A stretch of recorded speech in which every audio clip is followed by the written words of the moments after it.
I told you to step aside. Do you really think you can fix this? Just watch. No, wait, you'll break it further. Done. Impossible. The first thing Daniel Rowan did in the brightest lab in Manhattan was kill the lights.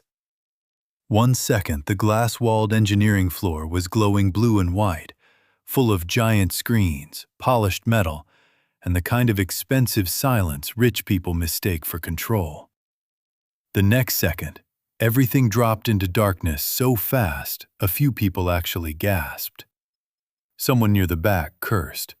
Somebody else shouted, "What did he do?" And in the black, calm as a man reaching for the salt at dinner, Daniel said, "There. Now we can finally see the problem." No one moved. No one even breathed too loud. Across from him, Billionaire CEO Vivian Vale stood like a statue in heels, outlined only by the emergency lights beginning to flicker alive along the floor. 30 seconds earlier, she had challenged him in front of her entire senior engineering team with the kind of smile that usually ended careers. "If you know so much," she had said, arms folded, diamond watch catching the lab lights, "fix what my engineers couldn't."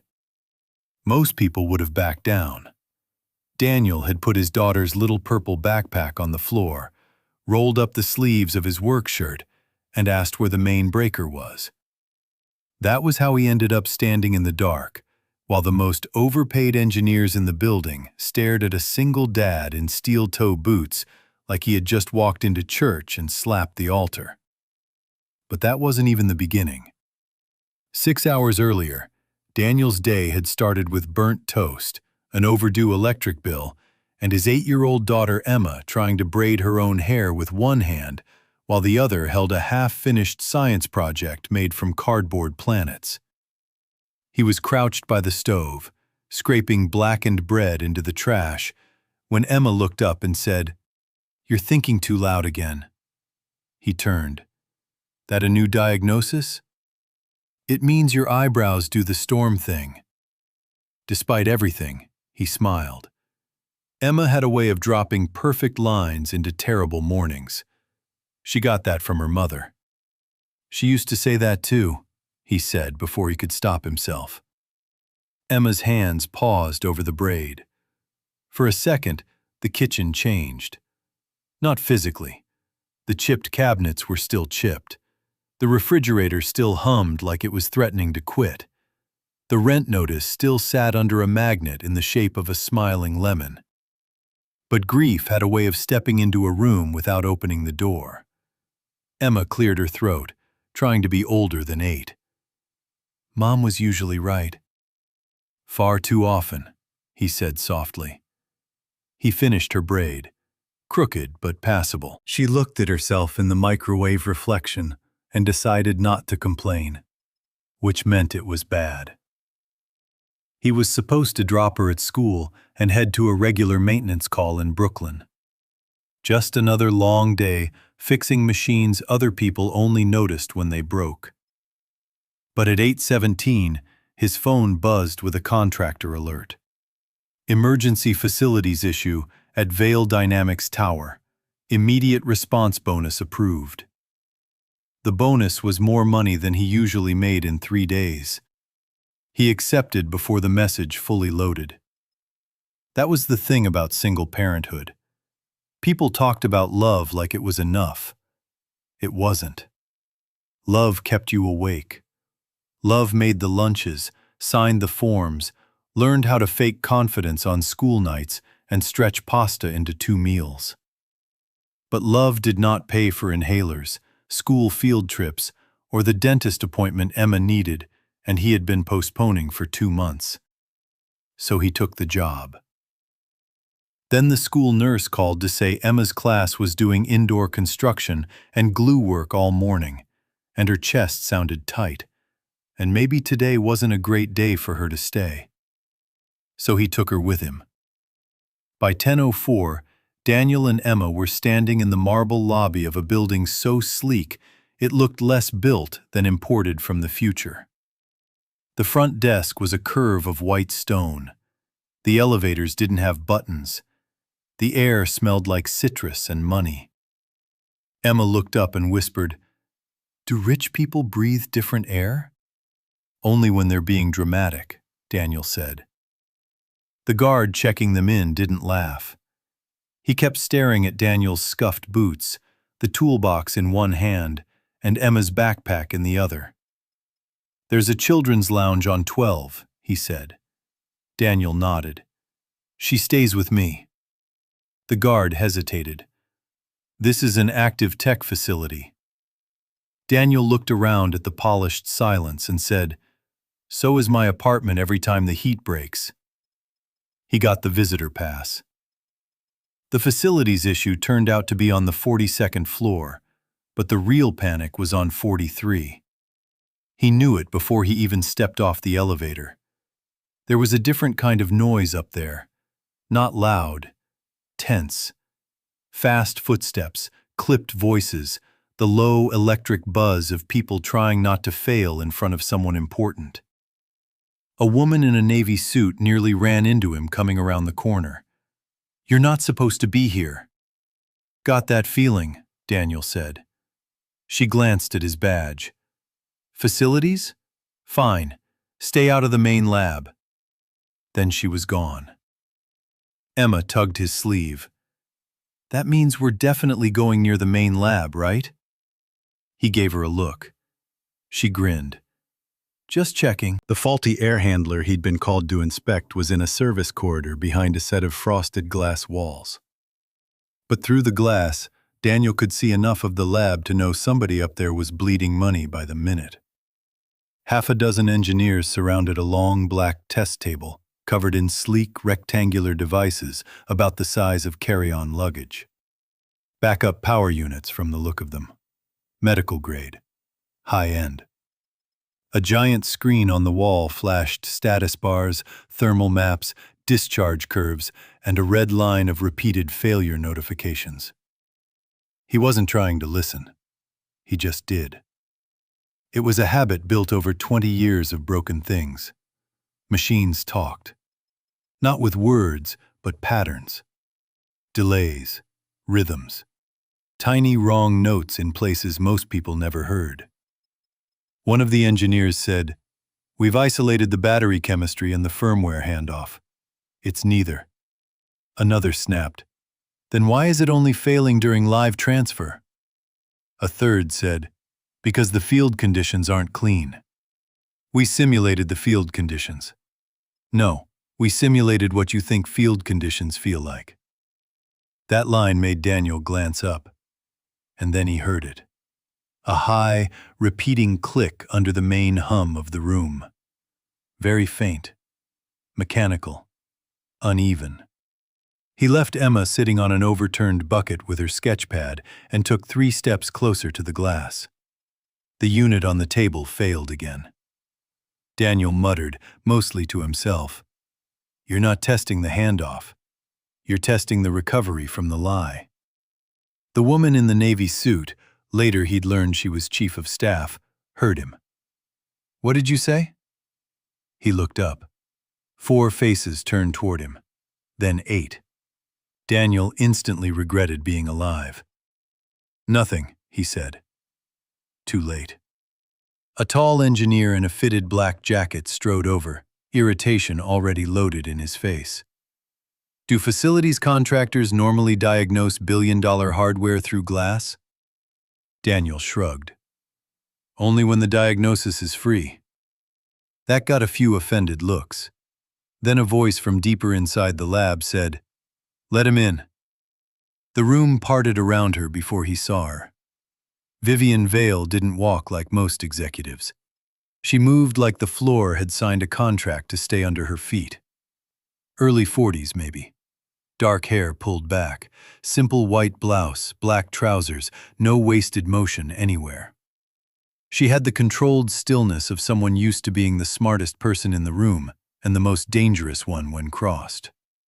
Her gaze landed on Daniel, then on Emma behind him, then back to Daniel again. "You heard something through the glass?" she asked. "Yes. My engineers have been on this for 11 days. I'm sure they have. It wasn't disrespectful. But it wasn't submission either. And everybody in that lab noticed. Vivienne stepped closer.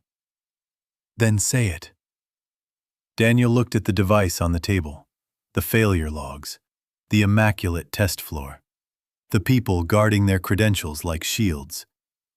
He said, "You built a machine to save people when real power fails. But you're testing it in a room where nothing real is allowed to happen." Silence. One engineer actually laughed. The tall one in black gave him a thin smile. Profound. Meaningless, but profound. Daniel pointed at the unit. It doesn't fail when you ask it to work. It fails when you ask it to trust the transition. That click under your relay pack is late. Not always. Just enough. Which means the problem's upstream. The laughter stopped. Vivienne's eyes narrowed just a fraction. How do you know that? Because if the battery was bad, it would fail under load. If the firmware was bad, it would fail consistently. If the transfer logic was clean, that click would be clean. It isn't. The tall engineer said, "That click is within tolerance." Daniel looked at him. Your tolerance is lying to you. For one dangerous second, the whole room held still. Then Vivienne folded her arms and said the words that changed everything. "If you know so much, fix what my engineers couldn't." A couple of people smirked, expecting him to back away. Instead, Daniel asked, "You want me to actually fix it? Or do you want them to feel better first?" That smirk vanished from every face at once. Vivienne stared at him. Somewhere behind the glass, Emma whispered, "Oh no." Then Vivienne said, "You have 10 minutes. Daniel looked toward Emma. "Make it 9. I need one for the obvious part." He handed her his phone and told her to stay put. Then he walked past the engineers, past the glowing screens, straight to the breaker panel mounted near the test rig. Julian Cross, the engineer in black, snapped, "You touch that and you're out of this building." Daniel didn't even turn around. If the system only works while the room is pretending, then you don't have a system. Vivienne said, "Do it." So he did. The lights went out. Emergency strips flickered on near the floor, painting everyone in cold red and amber.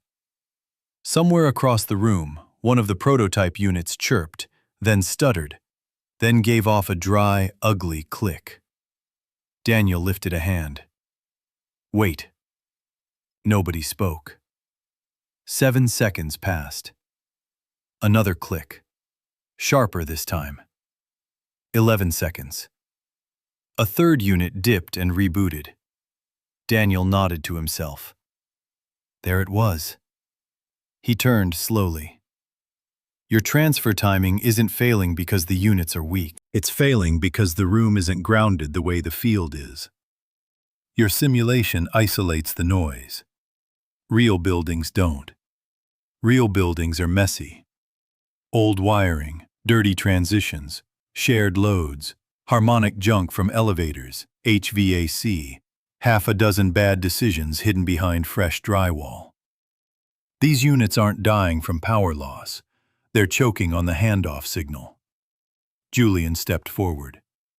We modeled transients. You modeled clean transients. Clean transients are fairy tales. A few people bristled. One younger engineer in the back looked like she wanted to clap. Vivienne asked, "Can you prove it?" Daniel crouched beside the nearest unit, listened again, then looked up at the ceiling instead of the machine. Your test floor is floating. Julian scoffed. That is not how electrical grounding works. No, Daniel said, standing. It's how arrogant people talk about it. A ripple went through the room. He pointed toward the service corridor. Your lab reno was recent. Isolated floor, fresh shielding, premium filters, everything polished. Great for presentations, terrible for truth. The field failures happen in old buildings, don't they? Nobody answered. He looked at Vivian. Don't ask them. Check the addresses. Vivian turned to the giant display. Pull the field log map. Julian hesitated. That was the first moment Daniel noticed it. Tiny, but clear. Not confusion, resistance. Vivian noticed too. Now. The map came up. Dots spread across the city, color-coded by test status. Most green, a few yellow, several red. Daniel stepped closer, studying the failures.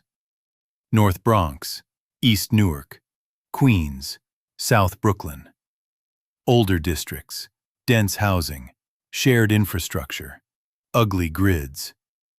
He let out a breath. Yeah. One of the younger engineers said, almost under her breath, "Oh my God." Julian snapped, "Correlation isn't cause." Daniel turned to him. "Then why haven't you said that until now?" The room went still again. What happened next changed everything. Vivian asked everybody except Daniel and 2 junior engineers to leave. Julian didn't move. "That includes you," she said. His jaw tightened. "Vivian, that wasn't a request." When the doors shut behind him, the room changed. It felt less like a theater and more like a place where truth might survive. The junior engineer who stayed introduced herself as Priya Sen. The other was a systems analyst named Owen. Both looked exhausted enough to be honest. Daniel asked for field reports, renovation specs, grounding diagrams, raw failure logs, and coffee. Priya got 3 of the 4. Emma ended up curled in a corner conference room with juice boxes, a blanket someone found, and enough paper to draw an entire galaxy. By late afternoon, Daniel had taken half the test rig apart, ignored half the software team, and annoyed every person who introduced themselves with a title first. He worked the way some people pray. Quiet, focused, full-body concentration. His hands moved with the confidence of a man who had spent years being underestimated and had stopped caring halfway through. Vivienne watched more than she spoke. At one point she asked, "You were an engineer?" "Still am." "You're working facilities contracts?" "Still working." "That's not an answer." Daniel tightened a connection, then sat back on his heels. "It's the only one you get for free." For the first time all day, something almost like amusement touched her face. Near sunset, Emma wandered into the lab in her socks, carrying a drawing. Priya started to redirect her, but Vivienne lifted a hand. Emma walked straight to Daniel and held up the page. It was a picture of him in giant boots fighting a robot with a wrench. The robot looked offended. "Am I winning?" he asked. "Not yet," Emma said, "but you look stubborn." Vivienne watched that exchange a little too long. Then Emma glanced at the open test unit and asked, "Is that the thing that's scaring everybody?" Nobody laughed at the idea of a child summarizing the room better than the adults had. Daniel smiled faintly. "Pretty much." Emma leaned in, serious now. "Then maybe it knows they're scared." "Machines don't know fear." "They know shaking," she said. Then she walked back out. Daniel froze. Not because of what she said, because of the word she chose. Shaking. He turned slowly toward the floor plan still open on the screen. "Pull the building vibration data," he said. Priya blinked. "From what?" "From everything. HVAC, elevator shafts, rooftop systems, whatever's above us." Vivienne said, "There's a helipad retrofit going in on the roof." Daniel looked at her. Since when? 3 weeks. He stood so fast his chair rolled backward. No one saw this coming. He was halfway to the service hatch before anyone answered. The problem wasn't just dirty transfer. It was resonance. The lab's suspended floor, newly isolated electrical environment, and the intermittent rooftop retrofit vibrations were creating tiny timing inconsistencies in the relay response under live transfer conditions. Not enough to ruin the units in ideal tests, just enough to make them hesitate under real-world noise and structural shake. That click he had heard through the glass? It wasn't just late. It was physically late. The relay pack was being asked to perform inside a lie built from too much perfection. By the time Priya overlaid the vibration logs with field failure windows and internal lab tests, the pattern was undeniable. Julian had known pieces of it, maybe not all, but enough. Enough to stop dismissing people, enough to delay the launch, enough to tell the truth. He hadn't. Vivian stared at the screen like it had personally betrayed her. Daniel said quietly, "Your engineers weren't all wrong. They were looking where they were allowed to look." She turned to him. "And who decided that?" He didn't answer. He didn't have to. An hour later, Priya found the buried archive. Not in the main dashboard, not in the cleaned executive summaries.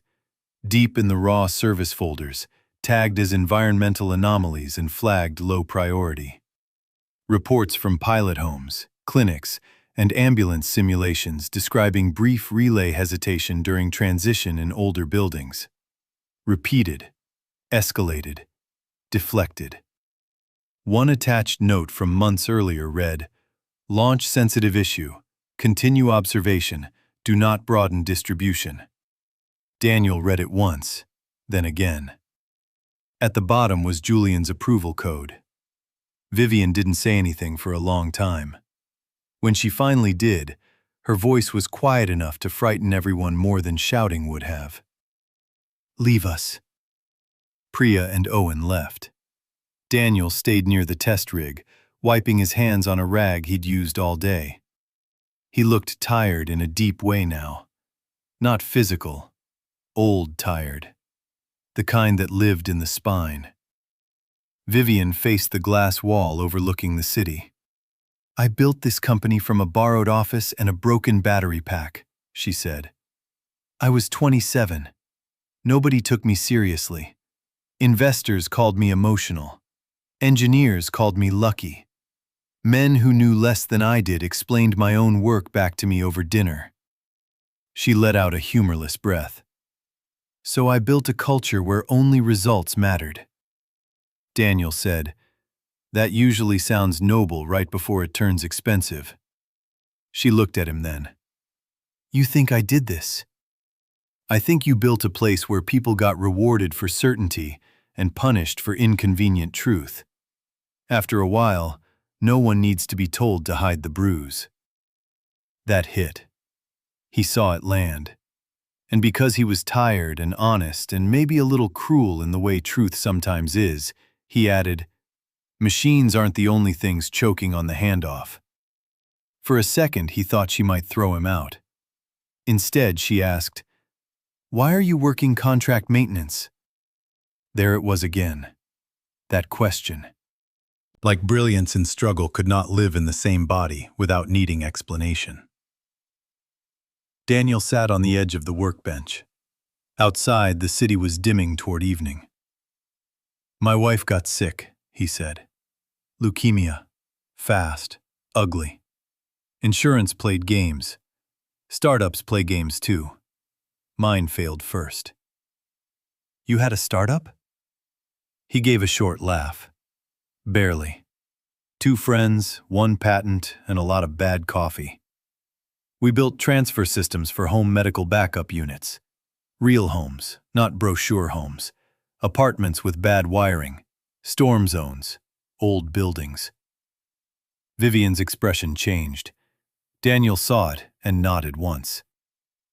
"Yeah, You probably bought pieces of it in an acquisition stack years ago. We sold the intellectual property when the money ran out. He pointed at the open relay pack. That damping circuit? The one missing from this version? That was mine. Vivian went completely still. He continued before she could speak. We put it there because real power doesn't fail politely. My wife needed oxygen some nights toward the end. I learned real fast how terrifying 7 seconds can be. The room had gone so quiet the humming emergency lights sounded loud. She died? Vivian asked. Daniel looked down at his hands. Not from this. Not from a machine. Just from life deciding it was done negotiating. Then, after a beat, but the reason I stopped doing rooms like this? It wasn't grief. It was watching men in expensive shoes call a delayed failure acceptable because the spreadsheet said the number was small. Vivian didn't look away. And then, he said, I had Emma. I had rent. I had a toolbox. That was enough. A knock at the door broke the silence. Priya stepped in, pale. Board members are here. Julian's with them. Vivian straightened. The softness vanished from her face like it had never been there. Good. It should have ended there with an internal reckoning and a postponed launch. But billion-dollar companies don't move on shame. They move on pressure. The board wanted the morning demo to proceed. Julian wanted the issue framed as manageable. The city contract team, already in the building, wanted reassurance. And Daniel wanted to take his daughter home, heat canned soup, and forget he had ever walked into that tower. Instead, at 9:12 p.m., a summer storm rolled over Manhattan and the building took a hard voltage dip. Not a full outage. Something worse. A dirty, staggered drop. The kind that exposed every lie at once. Half the wall screens blinked. A warning alarm kicked on. Somewhere below them, people shouted. Priya looked up from the console. Grid instability. Daniel was already moving. Transfer it live. Julian, who had re-entered with 2 board members, said, Absolutely not. Daniel ignored him. If you want the truth, now's your chance. Vivian looked from Daniel to the failing feed to the city representatives by the glass. One board member hissed, We are not improvising in front of stakeholders. Daniel snapped back. You already did. You just called it a launch plan. Another warning tone rang out. The storm outside lit the skyline white for 1 second. Julian stepped toward the console. This is reckless. Priya said, very quietly. No, hiding it was reckless. That turned every head in the room. Julian glared at her. Be careful. Vivian's voice cut through the room like a blade. No, Julian. You be careful. She looked at Daniel. Do it. The live transfer sequence began. Everybody watched the unit status bars. Main feed dropped. The first unit caught. The second wavered. The third went yellow. Daniel's jaw tightened. Come on. The room shook, not dramatically, just enough. A rooftop vibration, an elevator load, a storm surge somewhere in the building's bones. Click. The third unit stuttered. Click. The fourth dipped. Then Daniel saw it. One prototype on the far end holding steady. Not because it was better built, because earlier, while testing, he had swapped in a temporary analog damper from an older component bin just to see if his theory was right. He pointed. That one. Bring that feed up. Priya rerouted. Steady output, clean transition, no hesitation. The room erupted. Not cheering, not yet, but the sound people make when proof finally arrives and takes their excuses with it. Julian said. A patched prototype proves nothing.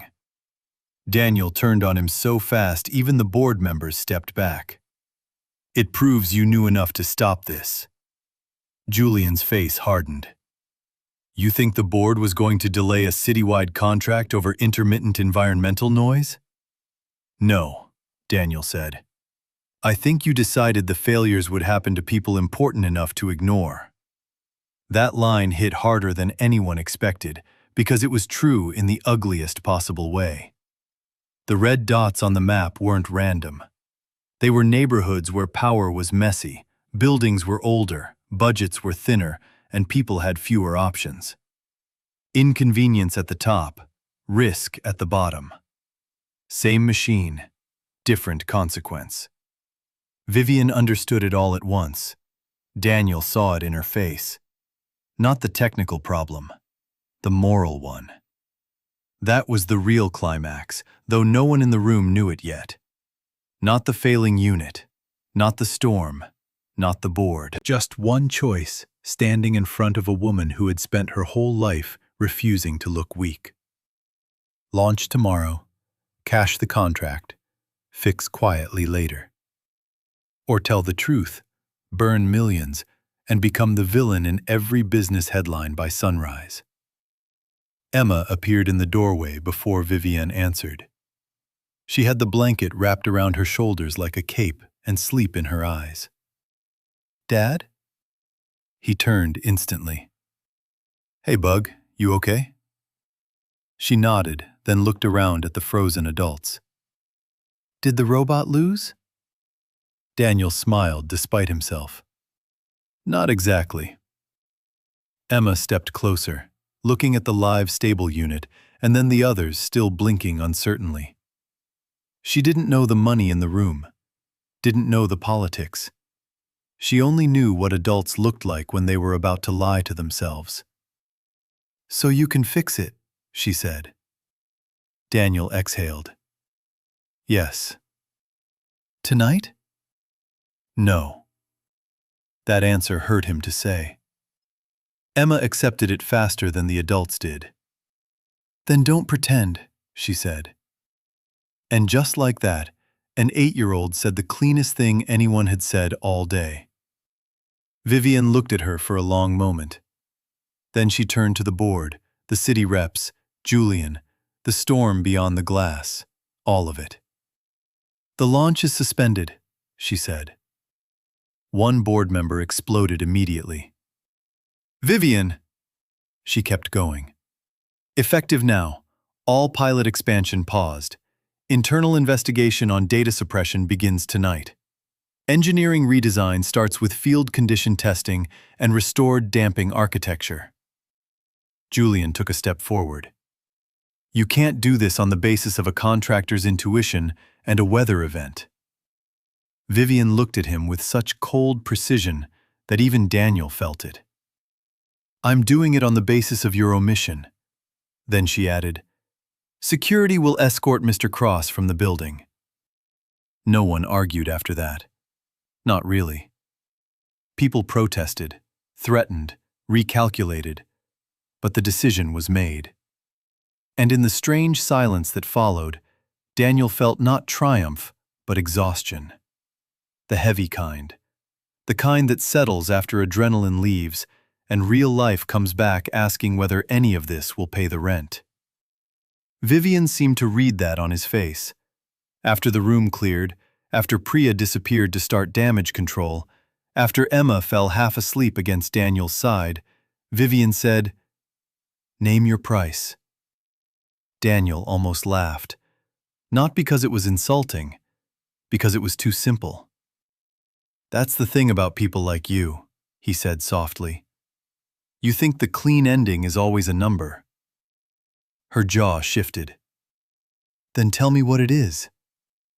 He looked down at Emma's head resting against his arm. When you rebuild this, he said, test it where people actually live, not where investors visit. Put nurses in the room, parents, building supers, ambulance techs, the people who know what ugly systems sound like. Vivian said nothing. And if you want me involved, he continued, I'm not wearing a costume. I'm not sanding down my life to make your team comfortable. I leave at 5 when my daughter needs me. I say no when something's stupid. And if somebody hides risk because poor neighborhoods aren't loud enough to matter, I walk. A slow breath left her. That's not a price, she said. It is if you're serious. For the first time since he'd met her, Vivian Vale looked less like a billionaire and more like a person standing at the edge of a better version of herself, not yet sure if she deserved to cross. Fine, she said at last. Then that's the deal. Months later, the story the media told was cleaner than the truth. They called it a courageous delay, a visionary redesign, a leadership reset. Articles praised Vivian for prioritizing safety over profit. Business podcasts turned her into a case study in ethical decision-making. Nobody interviewed the maintenance contractor who killed the lights. Daniel preferred it that way. He wasn't invisible exactly. Priya made sure of that. She dragged him into meetings, insisted people listen, and became one of the first engineers in that building brave enough to say, I don't know, without flinching. The product eventually launched under a different name, with field trials in old apartment buildings, clinics, storm shelters, and public housing complexes. The units performed better because the truth around them was worse. Funny how that worked. Daniel didn't become a vice president. He didn't want glass walls or polished shoes. He became head of field resilience testing, which sounded boring enough to keep opportunists away and paid enough to cover Emma's dentist, the electric bill, and once, gloriously, a weekend trip to the ocean. Emma liked the ocean because it made everything else seem less urgent. One evening, almost a year after the blackout, Daniel stood on a pier with her as the sun dropped orange into the water. She was eating fries and kicking the railing with her sneakers. Do you ever miss fixing small stuff? She asked. He thought about broken boilers, stubborn air handlers, the clean honesty of a machine that simply stopped pretending. Sometimes, he admitted. She nodded like she understood more than she should. But now you fix the things before they become big, sad things. Daniel looked out at the horizon. Maybe that was all anybody was really trying to do. Not save the world. Just interrupt the damage in time. He put an arm around her shoulders. The wind pushed her hair across her face, and she leaned into him the way children do when they trust the world a little more because you're standing in it beside them. For a long moment, neither of them spoke. Then Emma said, Mom would have liked you better now. Daniel laughed under his breath. That's harsh. She would. Probably true. He stared at the water, at the fading light, at the long path it had taken to get from a dark lab to this quiet evening. Some victories didn't arrive with applause. Some just came home with you, sat at your kitchen table, and let you breathe again. He squeezed Emma's shoulder gently. And the strange thing was, the moment that changed everything hadn't been when the billionaire challenged him, or when the board panicked, or even when the truth came crashing out in front of all those important people. It had been earlier, in the dark, when he killed the lights and refused to let a room full of powerful people keep calling performance the same thing as reality. Because sometimes, the bravest thing a person can do isn't fixing the machine. It's stopping the lie. If you were in his place, what would you have done?